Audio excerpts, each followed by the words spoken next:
The rain hammered against Lincoln High's windows like bullets, each drop exploding into 1,000 fragments before sliding down the glass. I should have left hours ago, but the stack of ungraded art projects on my desk seemed to mock me every time I glanced at the clock. 26 years old, and I was spending another Friday night alone in an empty school building, surrounded by watercolor disasters and charcoal smudges that barely resembled the Renaissance masterpieces I'd assigned. The fluorescent lights above flickered sporadically, casting eerie shadows across the classroom walls, where my students' work hung in neat rows. Monet's lilies reimagined by hormonal teenagers. Picasso's cubism filtered through the lens of social media addiction. At least they tried, which was more than I could say for the school board's effort to keep this place funded. I gathered the last of the projects, shoving them into my worn leather bag. The sound echoed unnaturally in the silence. Empty schools had a particular kind of quietness that seemed to press against your eardrums, making every small noise feel amplified and somehow threatening. My heels clicked against the polished linoleum as I made my way toward the exit, past rows of battered lockers and bulletin boards announcing homecoming dates that had already passed. The main hallway stretched before me like a tunnel, lit only by the emergency lighting that cast everything in an amber glow. I was fumbling with my keys at the front door when I heard it. A sharp crack, like a branch snapping. Then another, and another. Gunshots. My blood turned to ice. The sounds were coming from the parking lot, muffled by the storm, but unmistakable. I pressed myself against the wall beside the door, heart hammering so hard I was certain it would give me away to whatever was happening outside. Through the narrow window, I could see the shadows of several figures moving between the cars. The rain made everything blurry, but I could make out the outline of expensive vehicles, sleek and dark like predators waiting in the night. Another shot. A body fell. I bit down on my knuckle to keep from crying out, tasting blood. This couldn't be happening. Not here, not at my school, not on a random Friday night when I should have been home grading papers and eating leftover Chinese food. The figures moved with purpose now, dragging something heavy toward one of the cars. I caught a glimpse of a face in the brief illumination of a cell phone screen. Sharp cheekbones, cold eyes, an expression of complete indifference as he wiped his hands on what looked like an expensive handkerchief. I needed to run. Every instinct screamed at me to get away, to find somewhere safe, to call the police. But my legs felt like they were made of concrete, and my hands shook so violently that I dropped my keys. They hit the floor with a metallic clatter that seemed to echo through the entire building. The sound stopped everything.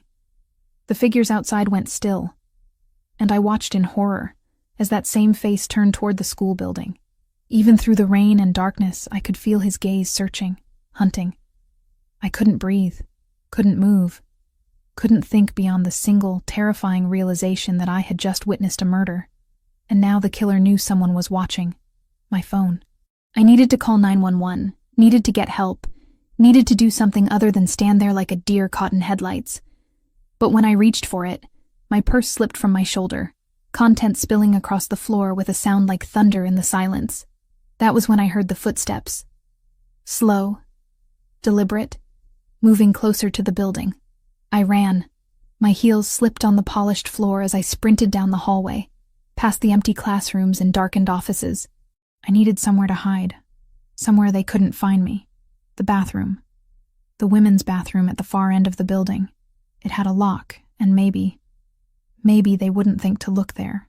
I burst through the door and immediately turned the deadbolt, pressing my back against the cold metal as I tried to catch my breath. The bathroom was small, with just 3 stalls and a row of sinks beneath a cracked mirror. Harsh fluorescent lighting made everything look sickly and pale. I could hear them now, moving through the building, doors opening and closing, footsteps echoing off the walls. They were searching methodically, room by room. I slipped into the last stall and locked it behind me, climbing up onto the toilet seat so my feet wouldn't be visible. My phone showed no signal. Of course, the school was old, built like a fortress, and cell service had always been spotty. The bathroom door handle turned. My heart stopped. The deadbolt would hold, wouldn't it? It had to. I pressed my hand over my mouth to muffle my breathing, listening as someone tested the door more forcefully. Then silence. I waited, counting the seconds, praying they had moved on. 1 minute, 2, 3, the lights went out. In the absolute darkness, I heard the soft click of the lock being picked. Professional, efficient, terrifying. The door opened with barely a whisper of sound. "I know you're here." The voice was low, controlled, with the faintest trace of an accent I couldn't place. Italian, maybe. "You saw something you shouldn't have seen." I held my breath, pressing myself against the stall wall as if I could somehow disappear into it. "I'm not going to hurt you," he continued, his footsteps moving slowly across the tile floor. "But we need to talk. About what you witnessed. About what happens now." He was close. So close I could hear the soft rustle of expensive fabric as he moved. "You can come out now or I can come find you. Your choice." The silence stretched between us like a razor wire. I could feel his presence in the darkness, patient and immovable. This wasn't someone who made idle threats. Slowly, on trembling legs, I unlocked the stall door and stepped out into the black void of the bathroom. A beam of light hit my face, blinding me momentarily. When my eyes adjusted, I found myself staring at a man who looked like he'd stepped out of a Renaissance painting. Dark hair perfectly styled despite the rain, sharp features carved from marble, and eyes the color of winter ice that seemed to see straight through me. He was beautiful in the way that dangerous things often are. Deadly and compelling and absolutely terrifying. "Valentina Costa," he said, and my blood turned to ice water. He knew my name. 26 years old. Art teacher. Lives alone in apartment 3B on Maple Street. Parents died in a car accident 8 years ago. Left you with $30,000 in debt that you're still paying off. How do you... I make it my business to know these things. He stepped closer, and I caught the scent of expensive cologne mixed with something metallic. Blood. "The question is, Miss Costa, what am I going to do with you now?" I couldn't speak. Couldn't think. Could barely stand. "You saw something tonight. Something that could be problematic for me and my associates. That puts us both in a rather difficult position." "I won't tell anyone," I whispered. "I swear. I won't say anything to anyone." A ghost of a smile crossed his lips, but it didn't reach those ice-blue eyes. "I'm sure you believe that, but fear makes people do unpredictable things, and I've built my life on being able to predict exactly what people will do."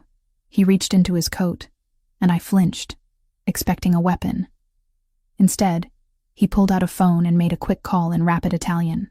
When he hung up, he looked at me with something that might have been pity. "My name is Lorenzo Santangelo," he said, "and I'm afraid your quiet little life just came to an end." The drive through the rain-soaked streets felt like a descent into hell. I sat rigid in the back seat of Lorenzo's black sedan, my hands clasped so tightly in my lap that my knuckles had gone white. The leather seats smelled of expensive cologne and something darker. Danger, perhaps, or death. I couldn't tell which. Lorenzo sat across from me, his ice-blue eyes never leaving my face as he spoke quietly into his phone in rapid Italian. Every few seconds, those predatory eyes would flick over me, cataloging my fear, my confusion, my growing desperation. He was assessing me like a piece of property he'd just acquired. The city blurred past the tinted windows. Familiar neighborhoods giving way to areas I'd never seen before. Wealthier areas. Areas where people like me didn't belong. "Where are you taking me?" My voice came out smaller than I'd intended, barely audible over the purr of the engine. Lorenzo ended his call and slipped the phone into the inner pocket of his tailored jacket. "Somewhere safe." "Safe?" I let out a hysterical laugh. "You just killed someone. You kidnapped me from my school. How is any of this safe?" Something flickered in those cold eyes. Amusement, maybe? Or annoyance. "I saved your life, Miss Costa. The man I killed tonight was there to eliminate a witness. A witness who saw too much 3 weeks ago when the Petrov family decided to expand their operations into my territory. I don't understand." "You will." The car turned through massive iron gates that opened soundlessly as we approached. Beyond them stretched a driveway lined with towering oak trees, their branches creating a canopy that blocked out what little moonlight managed to penetrate the storm clouds. At the end of the drive sat a mansion that looked like something from a Gothic novel. It was beautiful and terrifying in equal measure. 3 stories of pale stone and dark windows, with architectural details that spoke of old money and older power. Light spilled from several windows, casting golden rectangles onto the manicured lawns, but most of the house remained shrouded in shadow. "Welcome to my home," Lorenzo said as the car came to a stop beneath a covered portico. Before I could respond, my door was opened by a man in an expensive suit, who nodded respectfully to Lorenzo. Another suited figure appeared at Lorenzo's door, and I realized with a chill that we were surrounded. Men moved through the shadows of the estate like phantoms, all of them armed, all of them watching me. "How many people work for you?" I asked, my voice barely above a whisper. "Enough." Lorenzo stepped out of the car and extended his hand to me. When I hesitated, his expression hardened. "I'm not going to ask again, Valentina." The way he said my name sent an involuntary shiver down my spine. Not threatening exactly, but absolute. Like he owned it now. Like he owned me.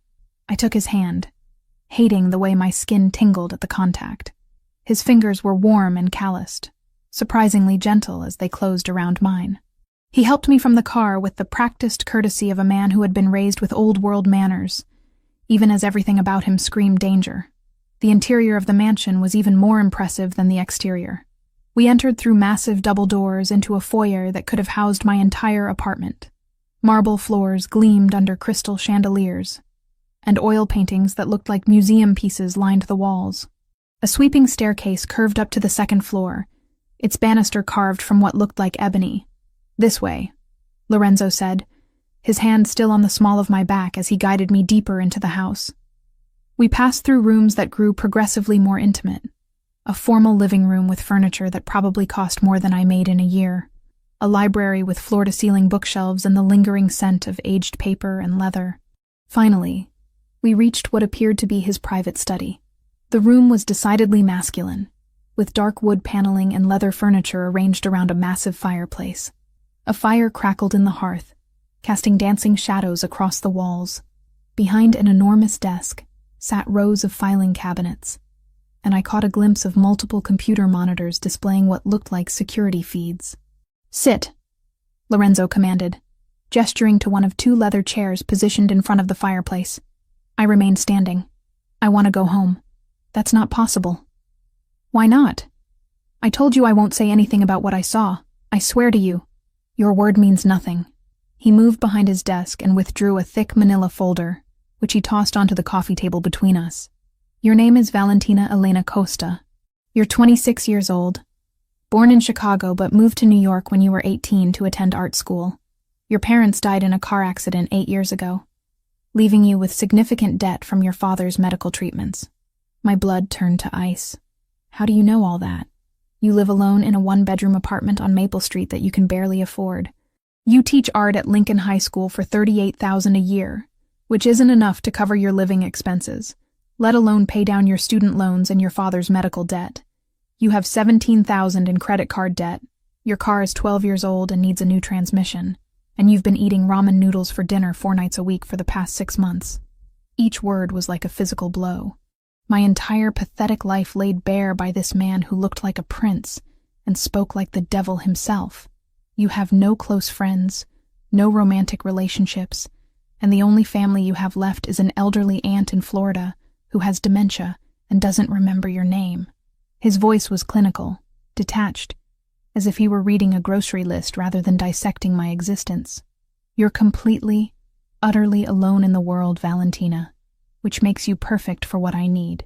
"What you need?" I sank into the chair, my legs suddenly unable to support me. Lorenzo moved around the desk with predatory grace, settling into the chair across from me. The firelight played across his sharp features, making him look like something carved from marble and shadow. 3 weeks ago, you witnessed the assassination of Vincent Torino, a member of my organization who had been feeding information to the Russian Bratva. Tonight, you witnessed me eliminating the man the Russians sent to silence you permanently. I don't understand. How did they even know I existed? Because Vincent told them about you before he died. Told them about the pretty teacher who saw him pass documents to Dmitry Petrov in the parking lot of your school. The room spun around me. That's impossible. I never saw anything like that. I would have remembered. You were leaving school late that night, too. You walked past Vincent's car just as he was handing over a flash drive containing information about my shipping operations. You probably didn't think anything of it at the time, but Vincent was paranoid. He was convinced you'd seen enough to identify him later. I tried to remember that night 3 weeks ago, but it was just another evening of staying late to grade papers. Had I seen something? Someone? Even if that's true, why does it matter now? Vincent is dead. I couldn't identify him to anyone. Lorenzo leaned forward, his ice blue eyes boring into mine. Because the Russians don't take chances. They've decided you're a liability, and they won't stop hunting you until you're dead. The weight of his words settled over me like a shroud. So what happens now? A smile played at the corners of his mouth, but it was cold, calculating. Now, Valentina Costa, you disappear. Your old life ends tonight. You can't just make me disappear. People will notice I'm gone.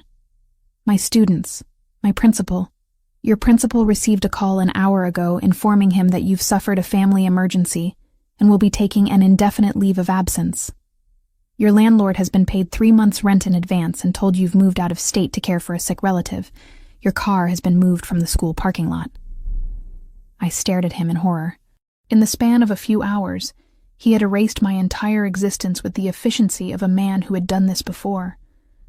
The woman who was Valentina Costa no longer exists, he continued. But I'm offering you something better. Something more. What? He stood and moved to a sideboard, pouring amber liquid from a crystal decanter into 2 glasses. He offered one to me, but I shook my head. Protection, security, a life without fear or want. He took a sip of what I assumed was extremely expensive whiskey, in exchange for one thing. What? Your complete obedience. The word hung in the air between us like a challenge. I could see it in his eyes, the absolute certainty that I would comply, that I had no other choice. He was probably right. I won't be your prisoner. You won't be my prisoner, he agreed. You'll be my wife. The word wife hung in the air between us like a death sentence. I stared at Lorenzo Santangelo, searching his ice blue eyes for any sign that this was some kind of twisted joke. But there was nothing except cold calculation and absolute certainty. That's insane, I whispered. You can't just decide to marry someone you met an hour ago. I can do whatever I want, Valentina. That's what power means. I stood abruptly, the leather chair scraping against the hardwood floor. No, I won't do it. You can't make me. Lorenzo remained seated, completely unfazed by my outburst. He took another sip of his whiskey, studying me over the rim of the crystal glass like I was a painting he was considering purchasing. Sit down. I said no. The temperature in the room seemed to drop 10 degrees. When Lorenzo finally spoke, his voice carried the weight of absolute authority. Sit. Down. Every instinct screamed at me to run. But where could I go? I was trapped in a mansion surrounded by armed men, miles from anywhere I knew. Slowly, reluctantly, I sank back into the chair. Better. He set down his glass and leaned forward, resting his elbows on his knees. Let me explain something to you, cara mia. The Petrov family doesn't negotiate. They don't show mercy. They don't leave loose ends. Right now, you are the loosest of loose ends. But I told you, what you told me is irrelevant. They've already decided you're a threat. The only way to keep you alive is to make you untouchable. I wrapped my arms around myself, suddenly cold despite the fire crackling in the hearth. And marrying you makes me untouchable? Marriage to me makes you family. And in this world, familia is sacred. Even the Russians wouldn't dare touch the wife of Lorenzo Santangelo. The way he said his own name sent another shiver down my spine, like it was a weapon in itself. This marriage means nothing, he continued, his voice matter-of-fact. A piece of paper. A legal shield. Nothing more. Then why marriage? Why not just, I don't know, put me in witness protection or something? Lorenzo laughed, a sound devoid of humor. Witness protection? You think the federal government can keep you safe from the Bratva? They have people everywhere, Valentina. Police, judges, federal agents. The only protection that means anything in this world is the kind that comes with consequences. I thought about my small apartment, my students, My simple life that had been turned upside down in the span of a few hours. What if I refuse? Then you die. Tonight, tomorrow, next week. It doesn't matter when. The result will be the same. The casual way he said it, like he was discussing the weather, made my stomach turn. You're asking me to give up everything. I'm asking you to live. A soft knock interrupted us. Lorenzo called out in Italian, and the door opened to admit a woman in her 50s with silver-streaked hair pulled back in an elegant chignon. She moved with the quiet efficiency of someone accustomed to serving powerful men. Maria. Lorenzo stood and switched to English. This is Valentina Costa, my future wife. She'll be staying in the Rose Suite tonight. Future wife. The words hit me like physical blows. Maria's expression didn't change, but I caught a flicker of something in her dark eyes. Sympathy, maybe. Or pity. Of course, Mr. Santangelo. Shall I prepare something for Miss Costa to eat? Yes. And have Sophia bring up some appropriate clothing for tomorrow. His gaze swept over my simple teacher's outfit with obvious distaste. We have a wedding to plan. Wedding? I shot to my feet again. Wait just a minute. I haven't agreed to anything. Lorenzo's attention returned to me, and suddenly the air in the room felt thin and dangerous. Haven't you? No, I haven't. I lifted my chin, trying to project a confidence I didn't feel. I need time to think about this. Time is a luxury you don't have. 1 night. Give me 1 night to process this insanity. For a long moment, he simply stared at me. Then incredibly, his lips curved into something that might have been amusement. You have spirit. I like that. Is that a yes? 1 night, he agreed. But understand this, Valentina. Tomorrow morning you will walk down the aisle and become my wife, or you will die. Those are your only options. Maria cleared her throat delicately. Miss Costa, if you would follow me. I looked back at Lorenzo one more time, memorizing every detail of his sharp features and cold eyes. Tomorrow, this man would become my husband. The thought made me dizzy. One more thing, he called as I reached the door. Don't even think about trying to leave. My men have orders to stop you by whatever means necessary. The Rose Suite was located on the 2nd floor of the mansion, down a hallway lined with oil paintings that probably cost more than most people's houses. Maria opened a door to reveal a room that looked like something from a fairy tale. The walls were painted a soft blush pink, and an enormous 4-poster bed dominated the space, draped with silk curtains and piled high with pillows. French doors opened onto a balcony overlooking the estate's gardens, and a marble fireplace crackled with warmth. The bathroom is through there, Maria said, indicating another door. I'll have Sophia bring up some clothes shortly. Is there anything specific you need? I wanted to laugh.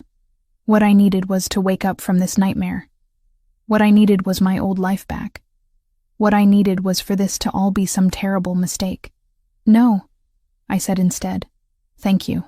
After Maria left, I wandered around the opulent room, touching expensive fabrics and admiring artwork that belonged in museums. It was beautiful and luxurious, and felt like the most elegant prison cell in the world. I tried the French doors, but they were locked. The windows didn't open. Even the telephone on the nightstand was dead when I picked up the receiver. A soft knock made me jump. A young woman entered carrying an armload of clothing and boxes. Hello, Miss Costa. I'm Sophia.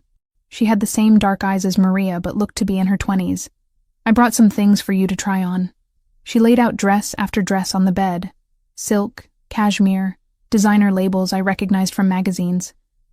In the boxes were shoes, lingerie, jewelry, everything a soon-to-be Mafia wife might need. How did you know my size? I asked. Sophia smiled. Mr. Santangelo is very thorough.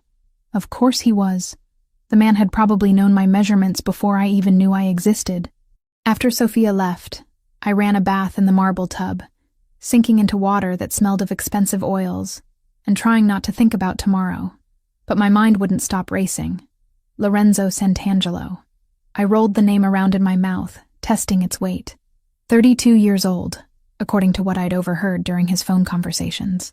Handsome in a way that made my breath catch, despite everything.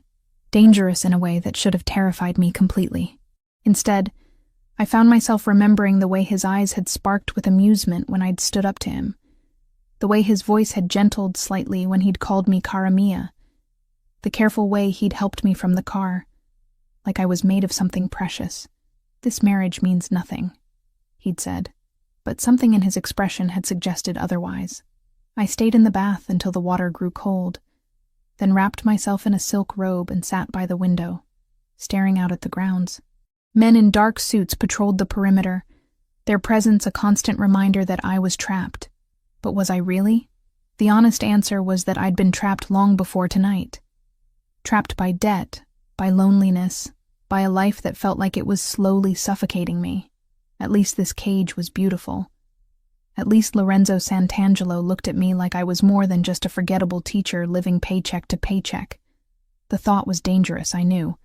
This man was a killer, a criminal, someone who lived in a world I couldn't even comprehend.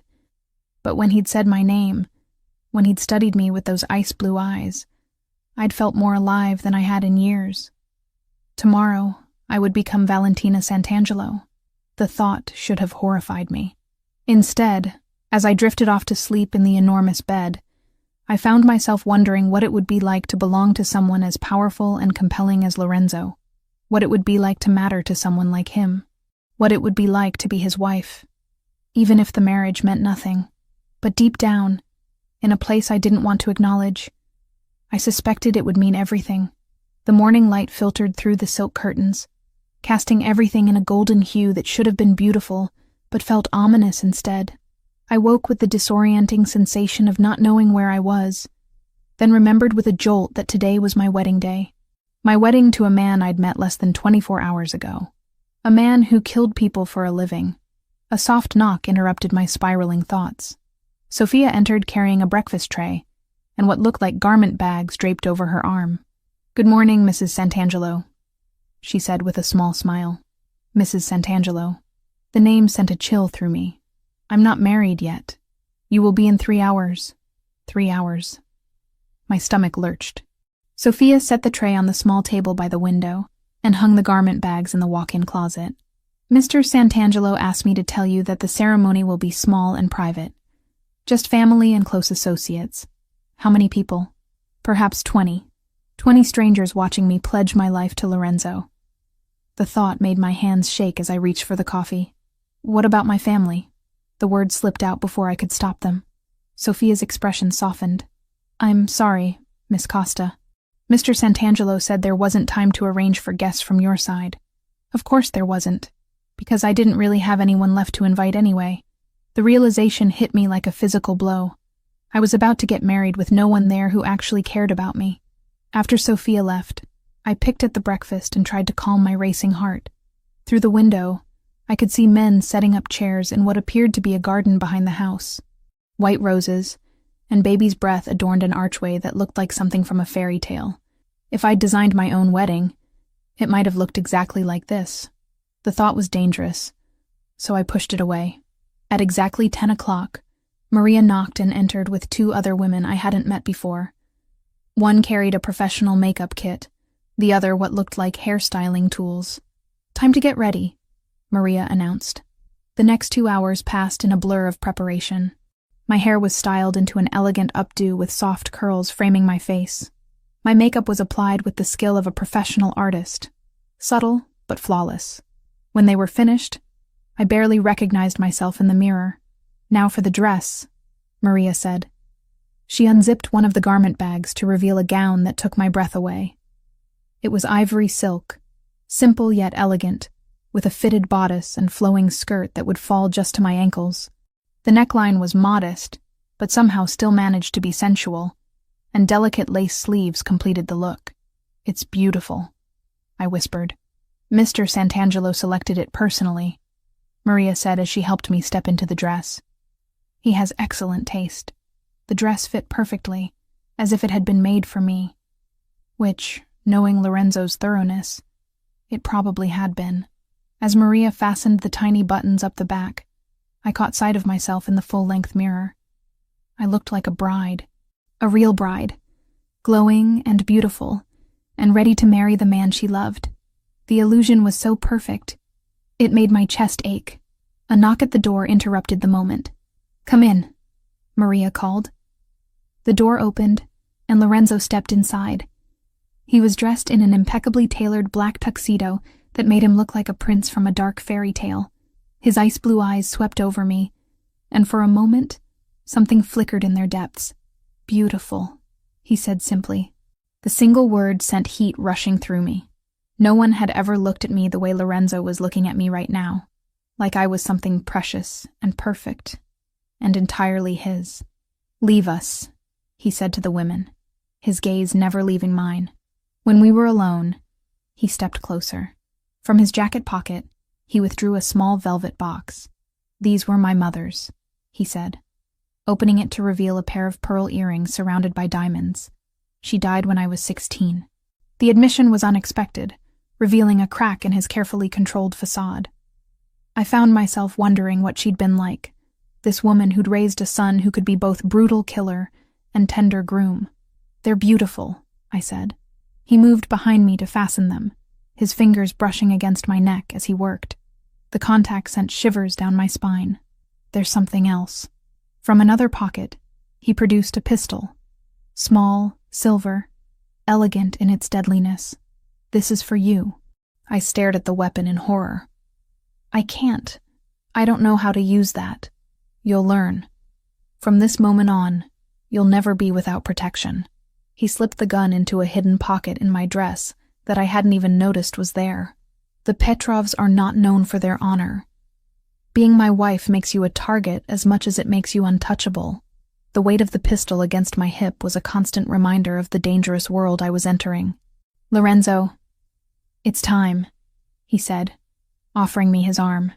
We walked through the mansion's corridors in silence, my heels clicking against marble floors, the train of my dress whispering behind me. Through tall windows, I could see the guests assembled in the garden, men in expensive suits with faces that looked carved from stone, and a few women who watched our approach with undisguised curiosity. The officiant was waiting beneath the rose-covered archway, an elderly man with kind eyes who looked completely out of place among the gathered criminals. When he smiled at me, I felt some of my terror ease slightly. Lorenzo and I took our positions, and the ceremony began. The words washed over me like a tide. Love, honor, cherish, till death do us part. Promises I'd dreamed of making to someone who truly loved me, now being spoken to a man who'd made it clear this marriage meant nothing. But when Lorenzo slipped the ring onto my finger, a stunning diamond that caught the afternoon light and threw rainbows across my dress, his touch was surprisingly gentle. And when his ice-blue eyes met mine as he spoke his vows, there was something in them that looked almost like tenderness. "You may kiss the bride," the officiant announced. Lorenzo's hands came up to frame my face, his thumbs brushing across my cheekbones with infinite care. For a moment, we just looked at each other, and I could see a question in his eyes. Then his lips touched mine. The kiss was soft, almost hesitant, as if he was giving me the choice to pull away. But instead of recoiling, I found myself leaning into him, my hands coming up to rest against his chest. His heart was beating as rapidly as mine. When we broke apart, his forehead rested against mine for just a moment. "Mrs. Santangelo," he whispered, so quietly that only I could hear. The sound of applause broke the spell, reminding me that we had an audience. I turned to face our guests, Lorenzo's arm around my waist, and tried to smile like a happy bride. But as I looked out at the faces of the men who worked for my new husband, men who killed and stole and worse for his approval, I realized with crystal clarity that my old life hadn't just ended last night in that school bathroom. It had ended the moment I'd said "I do" to Lorenzo Santangelo. Now I belonged to him, and he belonged to a world where violence was currency and loyalty was bought with blood. The question was, what kind of woman would I become in order to survive it? 3 weeks into our honeymoon in the Amalfi Coast, I finally understood what Lorenzo meant when he said this marriage was just business. We occupied the same villa, shared meals on the terrace overlooking the Mediterranean, even slept in the same enormous bed. But he treated me like an expensive piece of art he'd acquired, beautiful to look at, carefully protected, but never truly touched. The villa was a masterpiece of Italian architecture, perched on cliffs that dropped dramatically into azure waters. Every morning, I woke to Lorenzo already gone, conducting business calls in his study, or meeting with men who arrived in sleek boats and spoke in hushed, urgent Italian. Every evening, he returned to find me reading on the terrace or painting watercolors of the coastline, and we'd share dinner in polite, distant conversation. "You're an excellent cook," I said one evening, watching him prepare fresh pasta with the skill of someone who'd been doing it his entire life. His movements were precise, almost meditative, as he worked the dough with strong hands that I'd seen hold both guns and delicate flowers with equal care. My mother taught me before she died. His hands moved efficiently, rolling the dough with practiced ease. She said a man who couldn't feed himself was destined to starve or marry badly. It was one of the few personal details he'd shared, and I treasured it like a secret. "What was she like?" I asked, leaning against the kitchen counter as I watched him work. The late afternoon sun streaming through the windows caught the gold in his dark hair, and I found myself memorizing the sight. Lorenzo's hands stilled for just a moment. Strong, beautiful. She loved my father with a devotion that bordered on obsession. It killed her in the end. "What do you mean?" "She couldn't live without him after he was murdered. She took her own life 3 months later." His voice was matter of fact, but I caught the slight tension in his shoulders, the way his jaw clenched almost imperceptibly. The raw pain in his voice made my chest ache. Without thinking, I reached out to touch his hand, but he pulled away before our skin could make contact. "I'm sorry," I whispered. "Don't be. It taught me a valuable lesson about the dangers of emotional attachment." The message was clear. Don't get too close. Don't expect too much. Don't mistake this arrangement for something real. But late at night, when he thought I was sleeping, I'd feel the mattress dip as he sat on the edge of the bed, his presence a warm weight in the darkness. Sometimes his fingers would almost brush my hair before he'd catch himself and pull away. Sometimes I'd hear him whisper my name like a prayer he wasn't allowed to say. Those moments gave me dangerous hope. During the days, I explored the villa and its grounds like a beautiful prisoner. The staff was kind but distant, speaking to me with the careful respect reserved for the boss's wife. I painted the sweeping views of the coastline, read books from Lorenzo's extensive library, and tried not to think about the fact that I was completely cut off from everything I'd ever known. The isolation should have driven me mad. Instead, I found myself studying Lorenzo, like he was one of the Renaissance masters I'd taught my students about. Every gesture, every expression, every carefully controlled word fascinated me. He was a man built of contradictions, capable of breathtaking violence and unexpected tenderness, ruthless in business, but gentle when he thought no one was watching.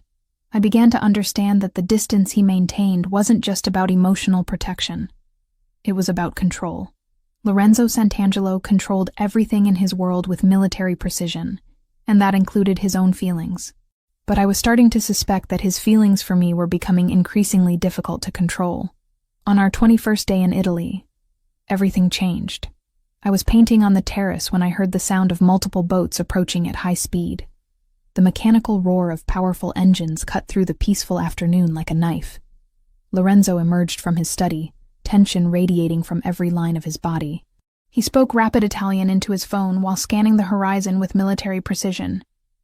"Get inside," he commanded, his voice carrying an authority I'd never heard before. "Now." "What's happening?" "The Petrovs. They've found us." Terror flooded my system. I'd almost forgotten about the Russians in the idyllic bubble of our honeymoon. Almost forgotten that we were being hunted by people who wanted me dead for something I'd witnessed weeks ago in a school parking lot. Lorenzo grabbed my arm, pulling me toward the villa's interior. His grip was firm but careful, mindful of my strength even in his urgency.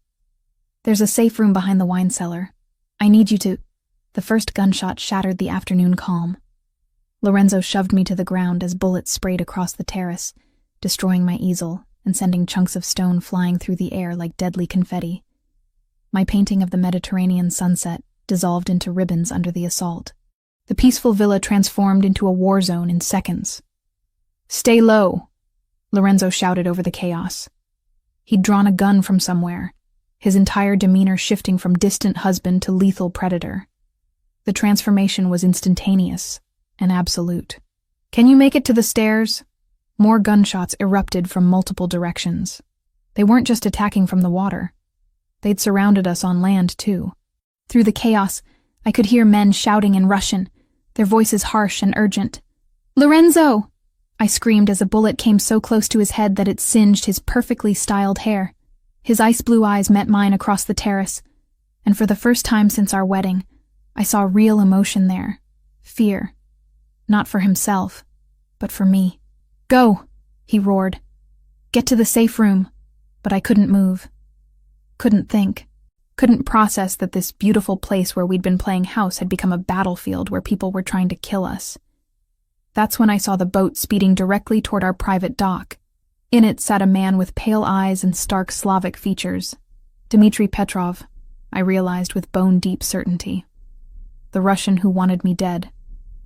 Even from a distance, I could see the cold satisfaction on his face as he surveyed the chaos his men had created. Lorenzo followed my gaze, and his face went completely still. "Merda," he breathed, his voice carrying a note of genuine concern that chilled me more than the gunfire. He spoke rapidly into his phone, but I could tell from his expression that help was too far away. We were on our own against however many men Petrov had brought with him. "Valentina, listen to me." He crawled across the stone floor to where I lay frozen. Blood was seeping through his white shirt from a graze on his arm, but he ignored it completely. "In about 60 seconds, Dmitri Petrov is going to walk through that door. When he does, I need you to run. Don't look back. Don't try to help me. Just run to the safe room and lock yourself inside. I'm not leaving you. You are. Because if he gets his hands on you, he'll use you to destroy me, and then he'll kill us both anyway." The sound of footsteps in the villa made us both freeze. Heavy boots on marble floors, multiple sets, moving with military precision. They were inside. Lorenzo pressed something cold and heavy into my hands. A gun. The one he'd given me on our wedding day that I'd never thought I'd actually need to use.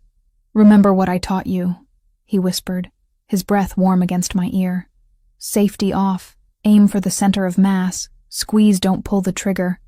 And Valentina," his voice caught slightly, "whatever happens, know that you gave me something I never thought I could have." "What?" "Hope." The footsteps were getting closer, accompanied by harsh Russian voices. Lorenzo kissed me then, hard and desperate and full of all the emotion he'd been holding back for weeks. When he pulled away, his eyes were fierce with something that looked remarkably like love. "I should have told you," he said. "This marriage, it stopped being business the moment I put that ring on your finger." Then he was gone, moving with lethal grace toward the villa's interior, drawing the attackers away from me with his own body as bait. I heard shouting in Russian and Italian, then gunfire. So much gunfire that the walls seemed to shake with it. But I didn't run to the safe room like he'd commanded. Instead, I found myself moving toward the sound of battle, the gun steady in my hands, my heart pounding with a mixture of terror and something else. Something fierce and protective and absolutely certain. Lorenzo Santangelo was my husband. He might have married me for business, but somewhere along the way, I'd fallen in love with him, and I'd be damned if I was going to hide in a closet while he fought for our lives alone. The thought should have horrified me, that I was willing to kill for him, willing to die for him. But instead, it felt like the truest thing I'd ever known. When I reached the villa's main room, I saw Lorenzo backed against the wall, bleeding from wounds in his shoulder and thigh, facing 3 armed Russians. Dmitri Petrov stood in the center, his pale eyes filled with cold satisfaction as he surveyed his cornered prey. "The famous Lorenzo Santangelo," Dmitri said in accented English. "Not so powerful now, are you? Where's your pretty little wife?" "Go to hell," Lorenzo snarled, though I could see the exhaustion in his posture, the way he favored his injured leg. Dmitri smiled, an expression devoid of warmth or humanity. "I think I'll find her myself. After I finish with you, I have such plans for the little teacher who thought she could witness my business and live to tell about it."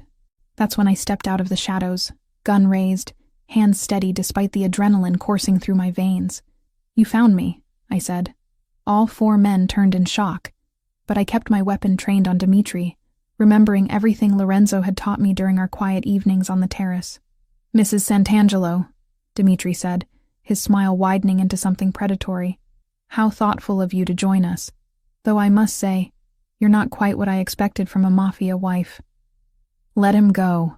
Dmitri laughed, a sound like breaking glass. "You think you can threaten me, little teacher? You don't have the stomach for this world. You don't have what it takes to pull that trigger." "You're right," I said calmly, my voice steadier than I felt. 3 weeks ago, I couldn't have hurt anyone.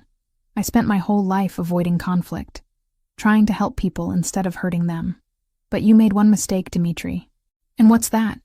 I thought about Lorenzo's gentle hands teaching me to cook, his quiet presence in the darkness, the way he'd kissed me like I was precious and fragile and worth dying for. "You threatened my husband." I squeezed the trigger. The gunshot echoed through the villa like thunder, and Dmitri Petrov stumbled backward, clutching his shoulder where my bullet had found its mark. Blood seeped between his fingers as he stared at me in shock, his pale eyes wide with disbelief. "You shot me," he said, as if he couldn't quite process what had happened. "I warned you," I replied, keeping the gun trained on him even as my hands shook with adrenaline. "I told you to let him go." The other 2 Russians raised their weapons toward me, but Lorenzo moved with lightning speed despite his injuries. In one fluid motion, he disarmed the nearest man and put a bullet in the second before they could fire. The sound of gunshots filled the air again, mixing with Dmitri's pained curses in Russian. "Valentina, get down!" Lorenzo shouted as more men poured into the villa from outside. I dropped behind an overturned marble table just as automatic gunfire sprayed across the room. Chunks of priceless art and centuries-old furniture exploded around us. Through the chaos, I could see Lorenzo moving like a man possessed, taking cover behind a stone pillar as he returned fire with deadly precision. "How many more are there?" I called out to him.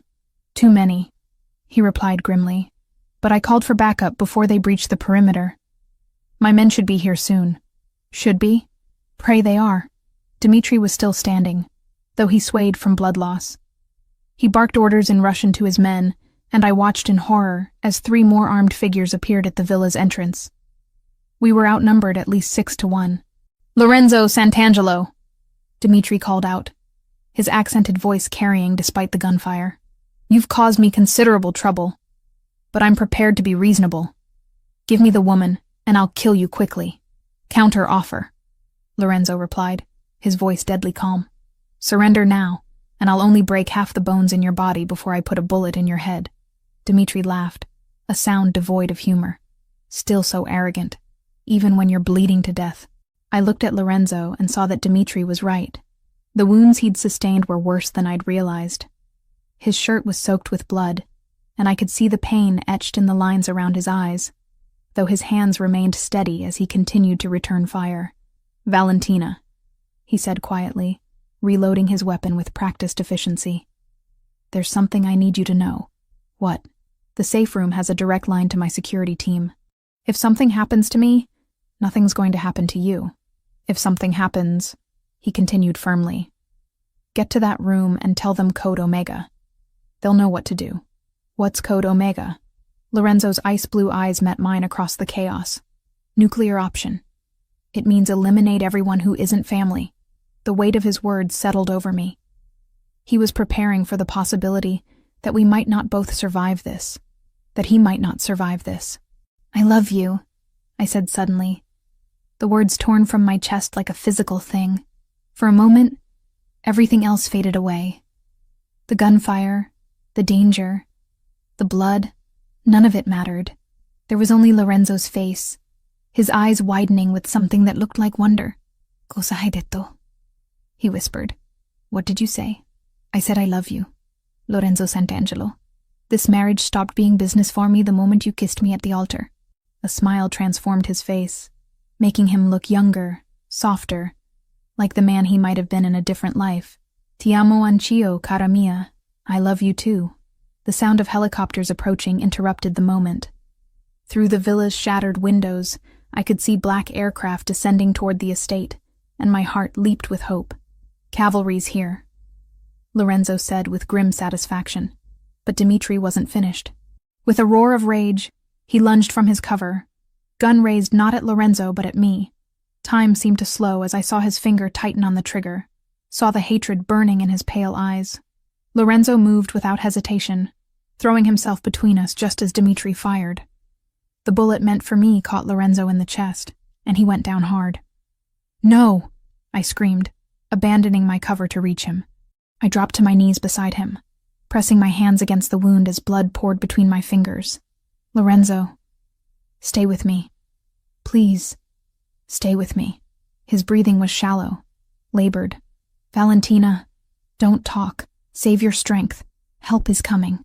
Around us, the villa erupted in chaos as Lorenzo's men repelled through the windows and engaged the remaining Russians. The firefight was brief, but intense. I heard Dmitri cry out in pain, then fall silent. When the gunfire finally stopped, the silence was deafening. "Mrs. Santangelo!" A man in tactical gear approached us cautiously. "I'm Captain Martinez, Lorenzo's head of security. We need to get him to a hospital immediately." "Is it bad?" I asked, though I already knew the answer from the amount of blood. "Bad enough, but he's survived worse." Martinez spoke rapidly into his radio, calling for a medical helicopter. "Ma'am, we need to move him now. I'm coming with you." "That's not advisable. You should—" "I'm coming with my husband," I said firmly, using the voice I'd perfected for dealing with difficult students. "And I'm not going to ask again." Martinez looked at Lorenzo, who managed a weak nod. "She comes," Lorenzo whispered. The helicopter ride to the hospital was the longest 20 minutes of my life. Lorenzo drifted in and out of consciousness, his hand clutching mine with what little strength he had left. "Don't leave me," I whispered, pressing my lips to his knuckles. "I just found you. Don't you dare leave me." "Not going anywhere," he managed. "You shot Dmitri Petrov, my wife, shot the head of the Russian bratva." Despite everything, I found myself smiling. "Is that impressive?" "Terrifying, incredibly sexy, and completely insane." His eyes fluttered closed. Perfect Mafia wife material. The doctors took him away the moment we reached the hospital, leaving me alone in a waiting room that smelled of antiseptic and fear. I was still wearing my paint-stained clothes from the morning, now decorated with Lorenzo's blood. My hands shook as I tried to process everything that had happened. I had killed a man today. Shot Dmitri Petrov without hesitation when he threatened Lorenzo. The thought should have horrified me, but all I felt was a fierce satisfaction that I'd protected the man I loved. Hours passed before a surgeon finally emerged to find me. "Mrs. Santangelo, your husband is stable. The bullet missed his heart by inches, but we were able to repair the damage. He's going to need extensive recovery time, but he should make a full recovery." The relief was so overwhelming that I nearly collapsed. "Can I see him?" "He's sedated right now, but yes. Room 312. Lorenzo looked smaller in the hospital bed, connected to machines that beeped and hummed around him. But he was breathing. He was alive. I took the chair beside his bed and settled in to wait. When he finally woke, 12 hours later, the first thing he did was look for me. "Cara mia," he said, his voice hoarse but warm with relief. "You're here. Where else would I be?" I leaned forward to brush a kiss across his forehead. "How do you feel?" "Like I've been shot by a Russian psychopath." He tried to sit up and winced. "But alive, thanks to you." "Thanks to me?" "Lorenzo, you took a bullet meant for me, and you shot the man who fired it. We're even." I laughed despite myself. "Is this what marriage to you is going to be like? Taking turns saving each other's lives?" Lorenzo's expression grew serious. "Valentina, about what I said in the villa. That you love me? I hope you meant it, because I meant what I said too. I meant every word." He reached up to cup my face with his uninjured hand. "When I married you, I told myself it was just business. A convenient solution to keep you safe. But somewhere between our wedding day and watching you paint on that terrace, you became everything to me." "Just so we're clear," I said, settling more comfortably in my chair. "This marriage definitely means something now." "Everything," he agreed. "It means everything." Outside the hospital window, the Italian sun was setting over the Mediterranean, painting the sky in shades of gold and crimson. Tomorrow, we would have to deal with the aftermath of what had happened at the villa. There would be police reports, rival families to negotiate with, and the complex business of running a criminal empire while recovering from gunshot wounds. But tonight, all that mattered was that we were both alive, both whole, and both finally ready to admit that somewhere between a forced marriage and a mafia war, we had found something neither of us had been looking for. We had found love. 2 months after the attack at the villa, Lorenzo was finally cleared for normal activity. The doctors had been cautiously optimistic throughout his recovery, but seeing him move without wincing for the first time since Italy felt like a miracle. We were back in New York, in the mansion that had become my home, though it felt different now. The walls that had once seemed like a prison now felt like a sanctuary.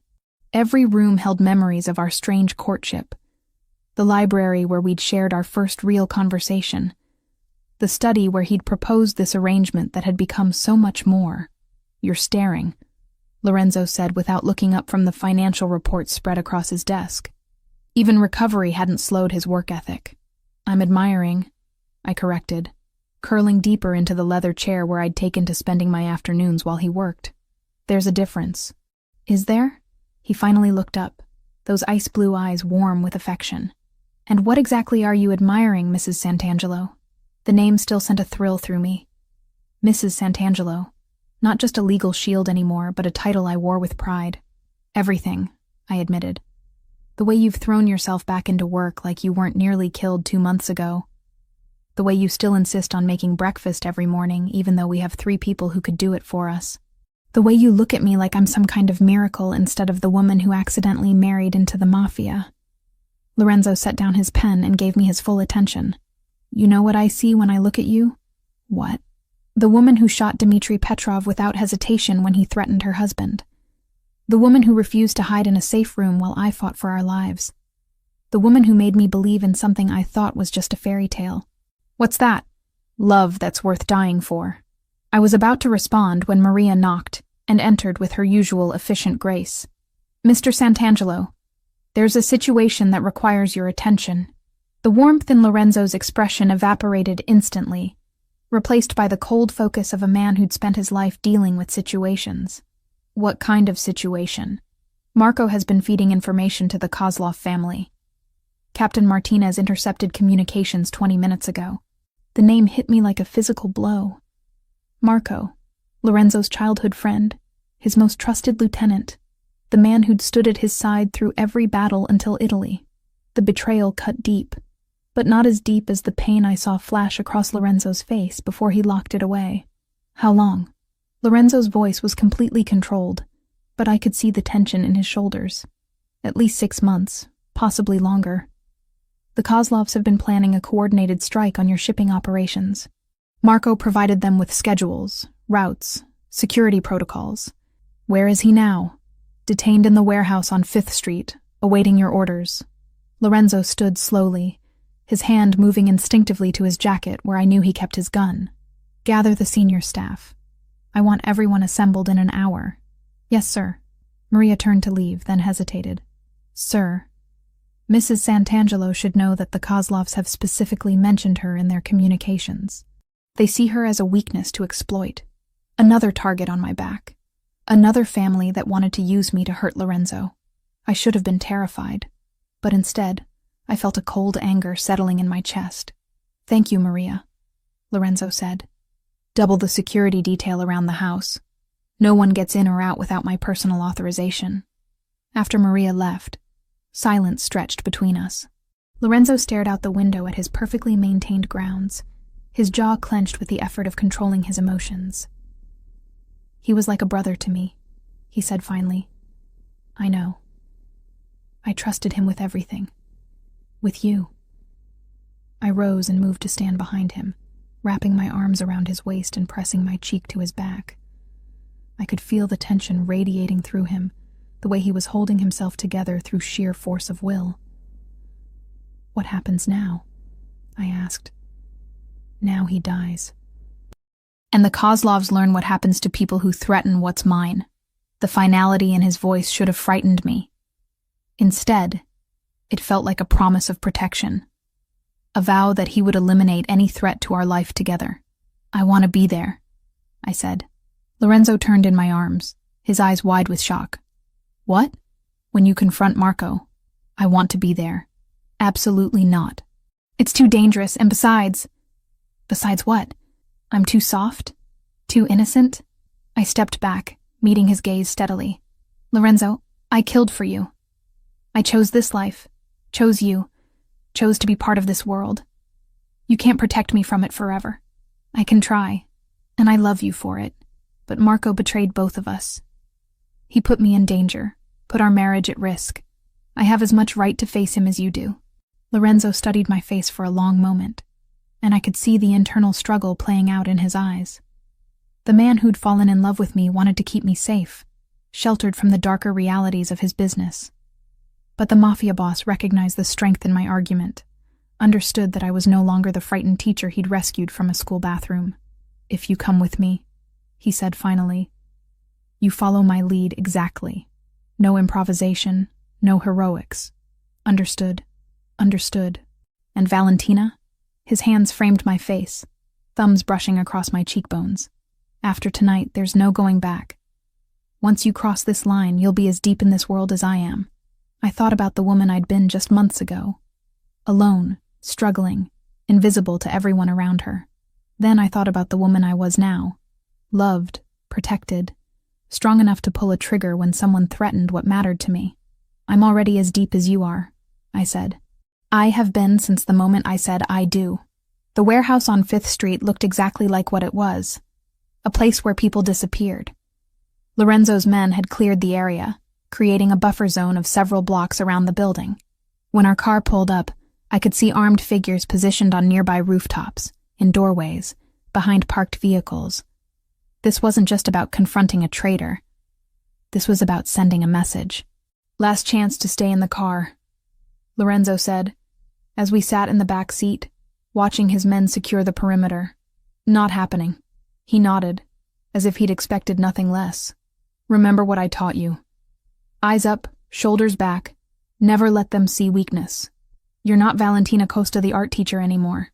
You're Valentina Santangelo, my wife, and that makes you one of the most dangerous women in this city.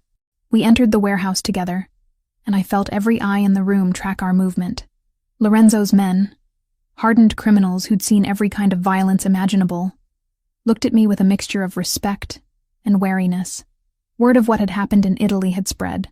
They knew their boss's wife was not to be underestimated. Marco was bound to a chair in the center of the vast space, his face bloodied from what I assumed had been a very one-sided conversation with Martinez's men. When he saw us approaching, his eyes went first to Lorenzo, then to me, and I saw the moment he realized what my presence meant. Lorenzo, he said, his voice hoarse. I can explain. Can you? Lorenzo's voice was conversational, almost friendly, which somehow made it more terrifying. Can you explain how you betrayed the man who treated you like family? Can you explain how you sold information that put my wife in danger? They had my sister. The Kozlovs, they took Elena and said they'd kill her if I didn't. You came to me for help with Elena's gambling debt 6 months ago, Lorenzo interrupted. I paid them off personally. $200,000, no questions asked, because you were family. Marco's face crumpled. They took her again, said the debt had interest, penalties. They wanted information or they'd... So you decided to risk my life instead of hers. I never meant for it to go this far. I thought I could control it. Feed them enough to keep Elena safe, but not enough to really hurt you. Lorenzo pulled out his gun, checking the chamber with practiced ease. The Kozlovs planned to hit 3 of my shipments simultaneously. If they'd succeeded, it would have cost me millions and weakened my position enough for a hostile takeover. Was Elena's life worth destroying everything I've built? She's my sister, and Valentina is my wife. Lorenzo's control finally cracked, his voice echoing through the warehouse. You put her in the crosshairs of the Russian Bratva because you were too proud to ask for help. I stepped forward, feeling every gun in the room track my movement. Where is Elena now, Marco? His eyes met mine, and I saw desperation there, and grief, and the terrible knowledge of what was about to happen to him. Safe, he whispered. Martinez's team extracted her 3 hours ago. She doesn't know about any of this. Good, I said simply. Then she'll mourn you as a brother, not as a traitor. Marco's eyes widened with shock. He'd expected mercy from me, perhaps. Expected the art teacher to plead for his life, to soften Lorenzo's resolve. Instead, he found something harder, colder. He found a woman who'd learned that sometimes love meant being willing to destroy anyone who threatened it. "Valentina, please," he began. "You betrayed my husband," I said, my voice carrying clearly through the silent warehouse.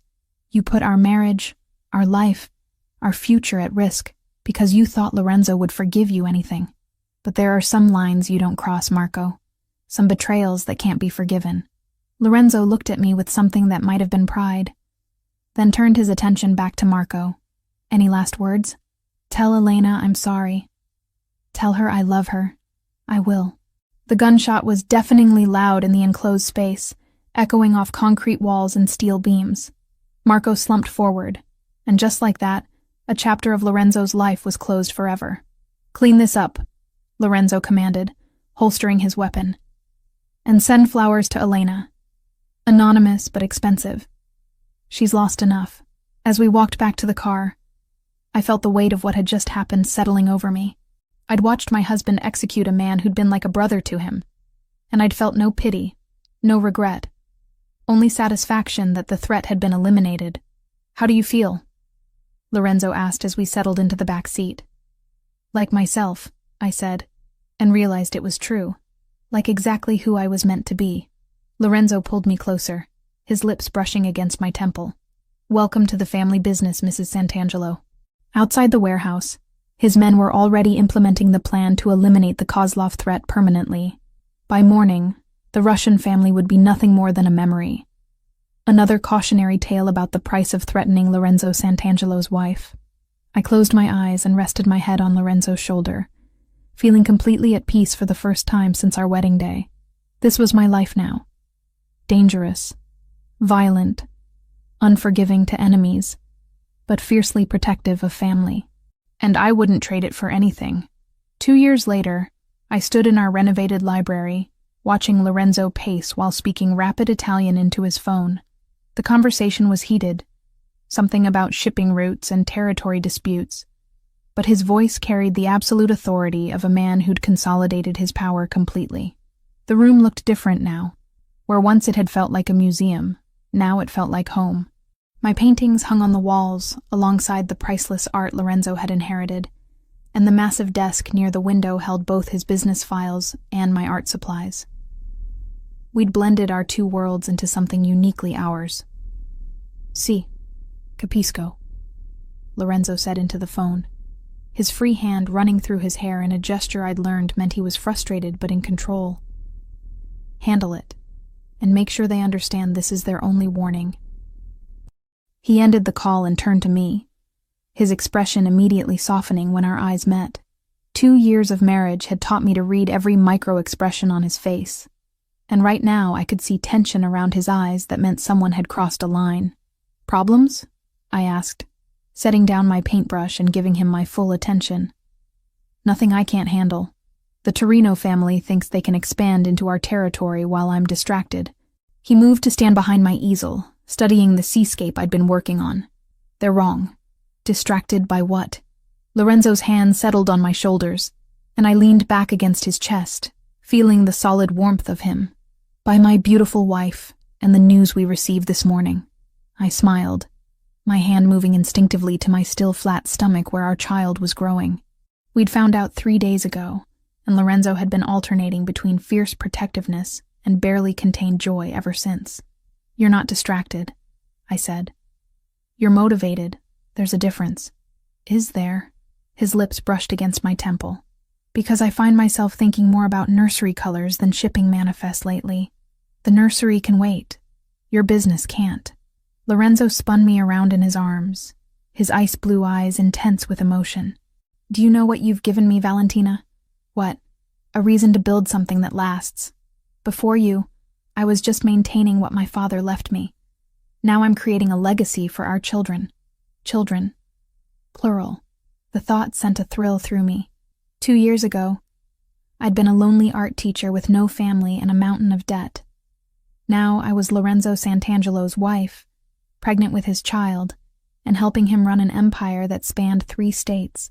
"Speaking of legacy," I said, reaching for the folder on my desk, "I have some ideas about the community center project.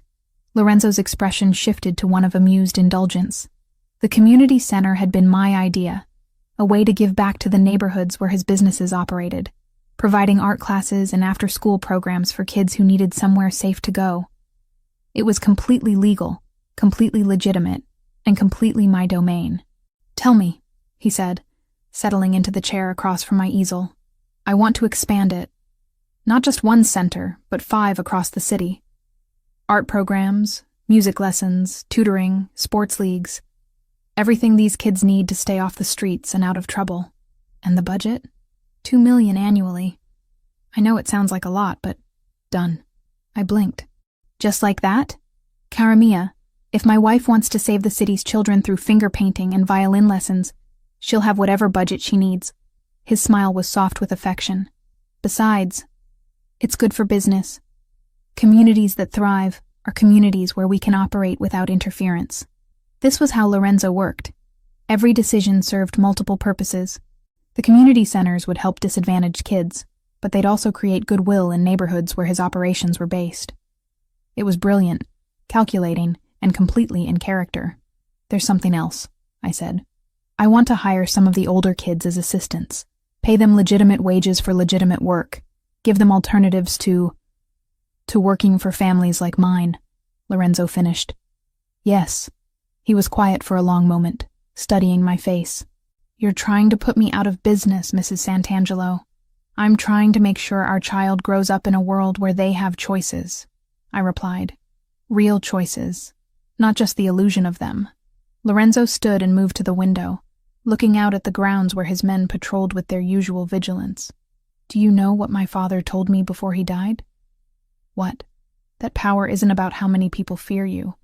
It's about how many people need you.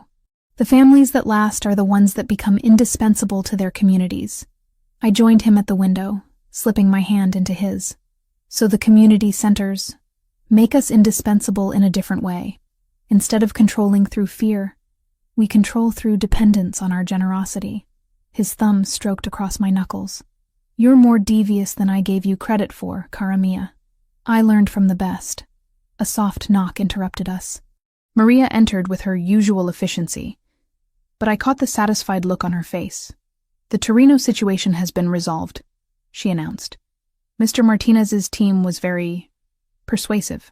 "Casualties?" Lorenzo asked. "None on our side. The Torinos have agreed to withdraw from the disputed territories and pay restitution for their presumption." "Good. And the Benedetti wedding this weekend?" "All arrangements confirmed. The family is honored by your attendance." I listened to this exchange with the practiced ease of someone who'd learned to hear the real meaning behind euphemisms. The Torino situation had likely involved significant violence, though probably not death. Lorenzo preferred to avoid unnecessary killing since our honeymoon. The Benedetti wedding was a business meeting disguised as a social event, a chance for Lorenzo to solidify alliances and display his power. "Will you need me there?" I asked after Maria left. "Always. You're my secret weapon at these things." It was true. Over the past 2 years, I'd discovered I had a talent for reading people, for knowing exactly what to say to put wives at ease while their husbands discussed business with Lorenzo. The other family's women trusted me because I'd been an outsider once, and they respected me because I'd proven I could be as ruthless as any of them when necessary. "What should I wear?" I asked. "Something that shows you're pregnant. I want everyone to see that the Santangelo line is secured." The clinical way he said it might have hurt once. Now I understood it was Lorenzo's way of expressing pride and protectiveness. In his world, everything was strategic, but that didn't make his emotions any less real. My phone buzzed with a text message, and I glanced at it absently. Then I looked again, my blood running cold. "Lorenzo." Something in my voice made him turn immediately, his entire body going tense with readiness. "What is it?" I held up my phone, showing him the message from an unknown number. "Congratulations on the pregnancy, Mrs. Santangelo. It would be a shame if something happened to the little one." The temperature in the room seemed to drop 20 degrees. Lorenzo's face went completely still, his eyes becoming chips of Arctic ice. "Maria!" he called, his voice carrying enough authority to summon half his security team. She appeared instantly. "Yes, sir? Code Black. Lock down the estate. No one in or out without my personal authorization. Contact Martinez.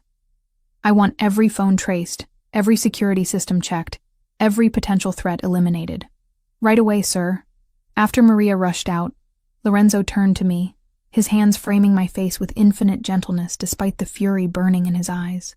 Listen to me very carefully, he said. Nothing is going to happen to you or our child. Do you understand? Nothing. Who would dare threaten us directly? Someone with a death wish. His voice was deadly calm. But it doesn't matter who. By the end of the week, there'll be nothing more than a memory. I should have been terrified. Someone had just threatened my unborn child, invaded the sanctuary of our home with their malice. But looking into Lorenzo's eyes, I felt only a cold satisfaction that whoever had made this mistake would soon learn the price of threatening the Santangelo family. What do you need me to do? I asked. Lorenzo's expression shifted, a smile playing at the corners of his mouth despite the circumstances. I need you to be exactly who you are. The most dangerous woman in New York, disguised as an art teacher. I'm not disguised as anything anymore, I said firmly. I am Valentina Santangelo, your wife, the mother of your children, and anyone who threatens our family will learn why that's the most dangerous thing they could possibly do. Lorenzo kissed me then, hard and possessive, and full of the love that had transformed us both from what we were into what we were meant to be together. Outside, his men were already implementing security protocols that would turn our home into an impenetrable fortress. Phone calls were being made to allies and informants throughout the city. By morning, every criminal organization in New York would know that someone had declared war on the Santangelo family. It would be a very short war. As Lorenzo held me against his chest, our child safe between us, I thought about how much had changed since that night in the school bathroom. I'd gone from being a woman with nothing to lose to being someone with everything to protect. And I would protect it all, with the same ruthless determination that had made Lorenzo the most feared man in the city. This marriage had stopped being business long ago. Now it was something far more powerful. It was love backed by absolute power, and there was nothing in the world more dangerous than that.